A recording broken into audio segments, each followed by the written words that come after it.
Yan guys, nandito kami ngayon guys sa Naik. So meron kaming pupuntang restaurant na seafood bucket. Yan, tara. At ito na nga tayo guys, no? Naglalakad na tayo papasok. Only guys 30 minutes ang biyahe from Tansa to Naik, San Roque ito guys. So pag galing naman kayo ng Tracy ay 30 minutes din ang biyahe guys. Kaya ito, papasukin natin ang seafood dito guys sa Naik, Cavite. Ito ang kanilang mga menu, nakikita nyo guys. Titikman natin, siguro napakasarap siguro ito guys, no?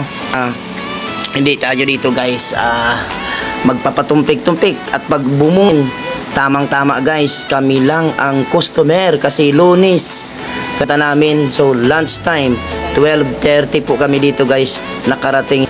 Ayan, so malinis ang kanilang restaurant. So tayo guys makakain. So yan, so habang naghihintay kami, titingnan namin guys yung mga menu kung marami silang ayan, no? So mga tama guys sa mga pang family na mga pagkain person, kayang-kaya natin yan guys. Ayan, so pipiliin guys. Ngayon nga guys ay nakapasok na kami dito guys sa loob ng kanilang restaurant. So habang kami naghihintay guys, lumapit sa amin dito ang isang crew, plastic sa ang aming kakainang mesa para hindi yan mamantsahan o magkalat ang mga pagkain kasi ilulublog dyan, latag yan dyan. Kaya linagyan nila ng plastic wrapper. Yan. Okay, so guys, dito guys sa restaurant sa halagang 499. So ayan na nga guys ang aming hinihintay. Coming na siya guys. Ayan na guys, no? Ilalatag na dito sa ating misa ang ating mga pagkain na malalafang at mamumukbang naming magpartner guys. Ayan, ito yung pusit, parang niprito-prito siya. At ito naman guys, no? Ang umano sa ating bumungad. Ayan guys, unti-unti nang naaamoy ang sarap at mayroong pang kasamang tahong. Ayan guys, hipon. Ayan guys, alimasag. At marami pang iba. Yan. Sit. Yun. Grabe kaya guys, mumukbangin na natin to. Kakain na natin ito.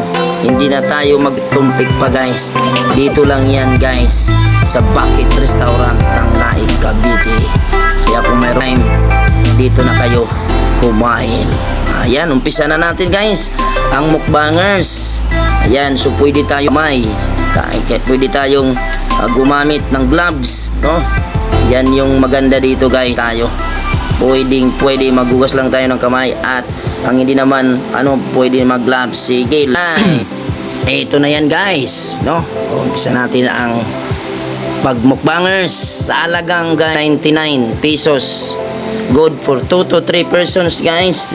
Ito na po ang pagkain na sulit pa guys, no? Hindi lang magkupol basta feel nyo kumain. Dito lang yan guys sa Naik, Cavite guys. Malapit lang. Kaya ano pang hinihintay nyo guys? Kainan na ito, banatan na ito, lafangers.